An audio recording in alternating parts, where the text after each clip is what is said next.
Can I tell you something that might make you uncomfortable? There are businesses in your exact market charging 10 times what you charge. Same service, same results, sometimes even worse results, but their clients beg to work with them. And here's the part that's really gonna mess with your head. They're not better than you. They just understand something about buyer psychology that you don't yet. It's not luck and it's not branding. It's psychology.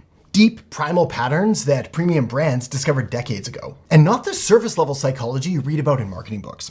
I'm talking about dark psychology. The invisible patterns that premium brands and businesses use to make people feel almost powerless to say no. Now, when I say dark, I don't mean manipulative or unethical. I mean hidden, powerful, and wildly effective once you understand them. In fact, these patterns are so effective, they feel almost unfair, but they're not. They're just invisible to most people, which is exactly why they work so well. That's why today I'm gonna break down what's really happening in the customer's brain when they choose the higher price. And more importantly, I'm gonna show you how you can ethically tap into the same psychological drivers to charge more without changing a thing about what you sell. This goes way beyond service level tactics. I'm gonna show you why premium pricing works, even if you're not a big brand yet, and how to reposition your value in a way that feels natural and honest and effective. And I guarantee that once you understand these patterns, you'll never see pricing the same way again. Over the last decade, I've helped everyone from solo founders to billion-dollar brands implement this framework, and the results have been consistent across the board. So let me break it down now, starting with step number 1, pain. Here's what I see happen in almost every business I've ever worked with. They've got something great, a product that works, a service that delivers, results they're proud of. But when it comes to pricing, they panic. They look at their competition, see someone charging less, and immediately think, well, I guess that's what people will pay. So they lower their prices, then lower them again. And before long, they're stuck in this brutal cycle where they're working harder and serving more clients and somehow making less money. Sound familiar?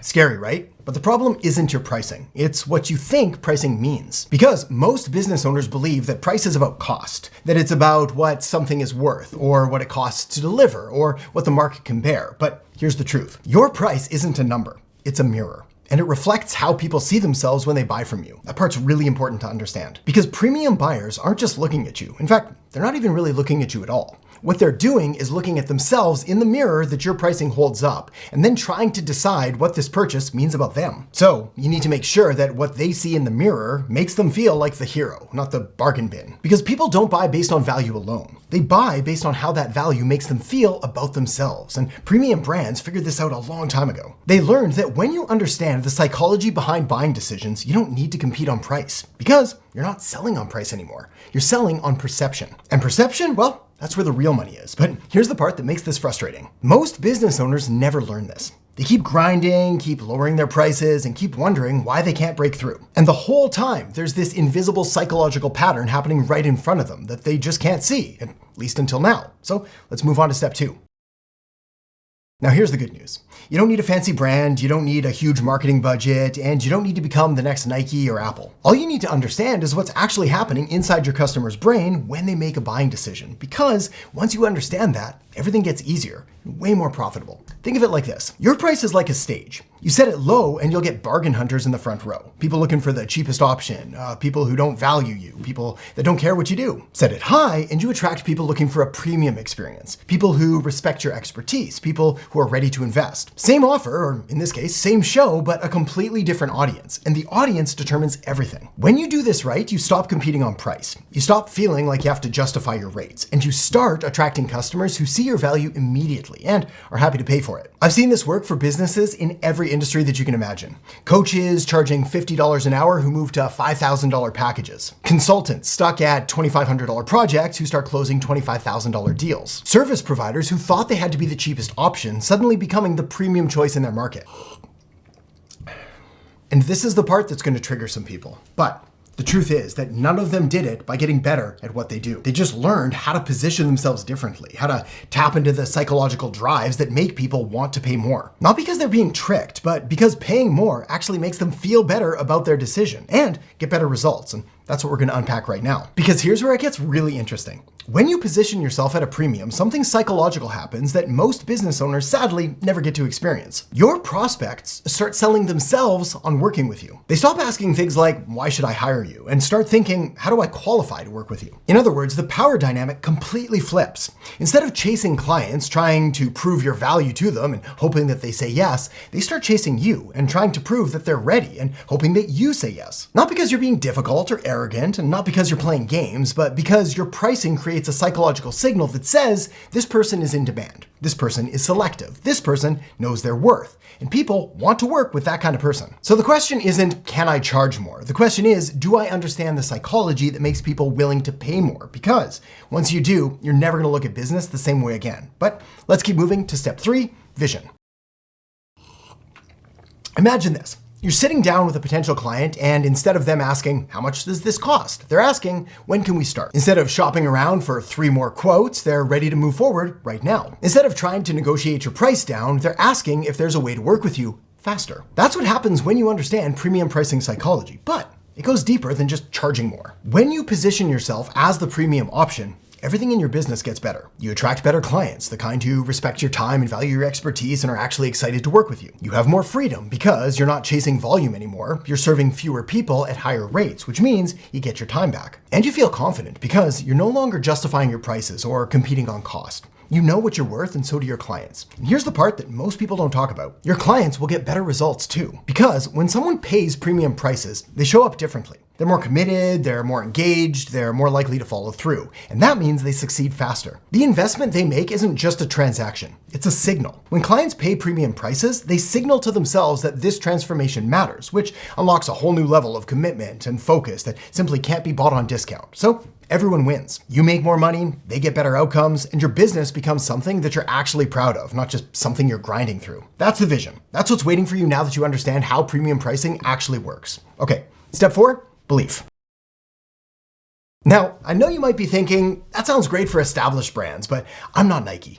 I'm not Gucci. I'm just out there trying to build my business. Again, I recently worked with someone who had the exact same fear. He ran a small copywriting business, no big brand name, no fancy credentials. And when I suggested that he raise his rates from $500 per project to $2,500 per project, he looked at me like I was crazy, saying, I'm not some famous copywriter and people can get this somewhere else cheaper, but here's what changed his mind. He had a service that worked. His clients got real results, but the people who were paying him $500 just weren't taking him seriously. They'd miss deadlines, they'd ignore his advice, they'd ghost him for weeks. But when he raised his rates to $2,500, everything shifted. The clients who showed up were different. They were more respectful, more engaged, more likely to actually use what he was making for them, and unsurprisingly, they got better results because of this. Now, the key takeaway here is that he wasn't more qualified at $2,500 than he was at $500, but his clients perceived that he was, and therefore showed up and got better results. And everyone was happier. So if you're sitting there thinking, I'm not ready for this yet, you probably are. You just need to understand what makes people willing to pay more. And it's simpler than you think. Here's the truth. Those big brands, they're not doing anything that you can't do. They're just applying timeless psychological principles that work for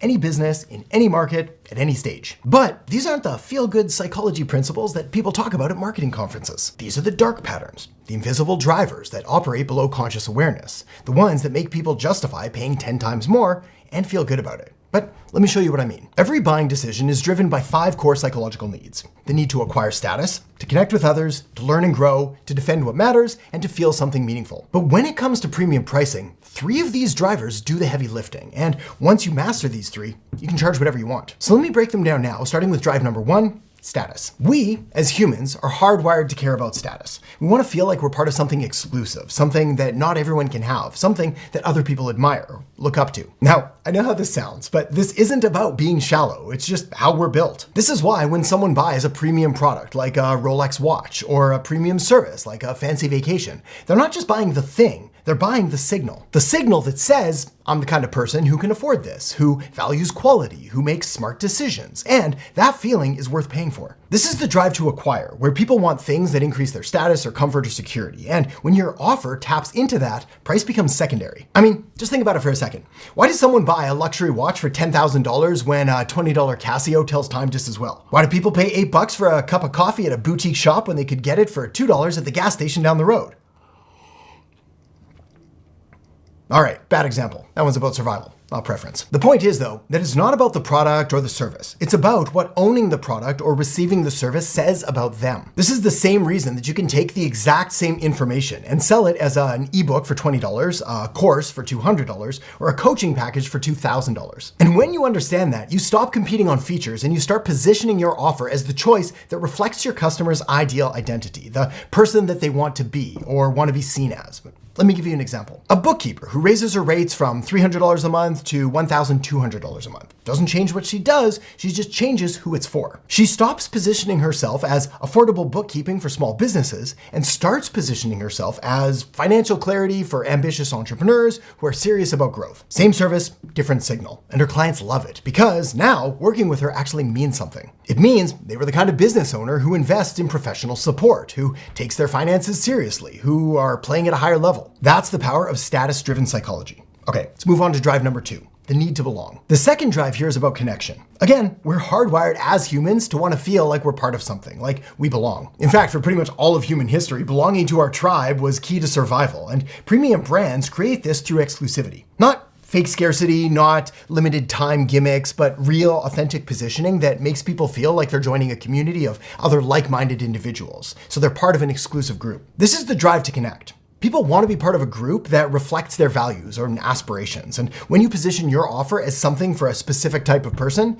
you tap into this drive. But let me give you another example here. A consultant who goes from $2,500 projects to $15,000 retainers does this by no longer saying, I help businesses with their marketing, and instead starts saying, I work exclusively with SaaS founders who are ready to scale past 1 million annual recurring revenue. Suddenly, his offer isn't just about marketing. It's about being the kind of SaaS founder who's serious about scaling, who's past the startup phase, who's ready to invest at a higher level. And the people who fit that description, they want in. Again, not because his service changed, but because his positioning created a sense of belonging, so that when someone hires them, they're not just getting marketing help, they're joining a select group of ambitious SaaS founders who are all playing the same game. That's connection-driven psychology, and it makes pricing objections disappear. Okay, last one.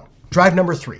The pursuit of transformation. And honestly, this is probably the most powerful one of all. This third drive of transformation is all about understanding that people don't buy products or services, they buy better versions of themselves. And the more premium you're positioning, the bigger the transformation that you're promising. This is what I call the drive to learn and the drive to feel combined. People want to grow, to improve, to become something more than they are today. And they're willing to pay a premium for offers that promise that they're going to deliver that transformation. Another example for you here. A fitness coach who goes from $50 per session to $3,500 per month understands this.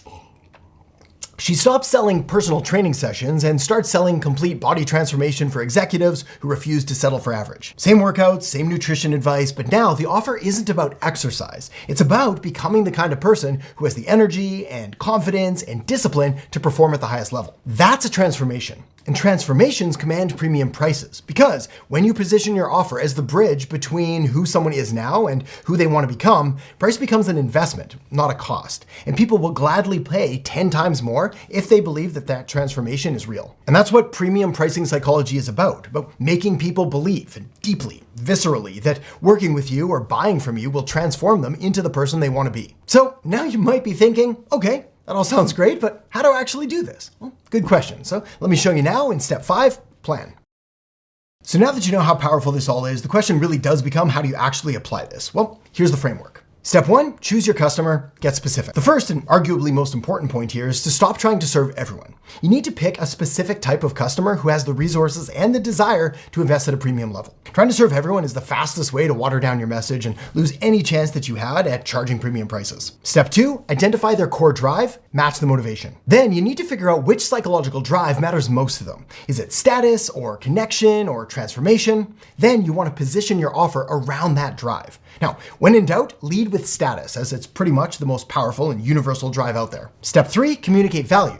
Talk transformation, not features. If you're doing this now, you need to stop listing what you do and start describing who your clients become when they work with you. Sure, you can talk features later as a way to justify and support all of your claims, but you never want to lead with them. Step 4, remove friction, make it easy to say yes. Premium buyers do not want to jump through hoops, so you need to streamline your processes. Make it as easy as possible for them to invest. If you require a phone call or an appointment prior to buying, you need to make sure that it happens fast. Step 5, deliver experience, not just results. This part's important, but you need to understand that premium pricing requires premium delivery. So you need to make sure that you're creating an experience that reinforces their decision at every turn. You can't just take any old thing and slap a few zeros on the end of your price and expect this to work.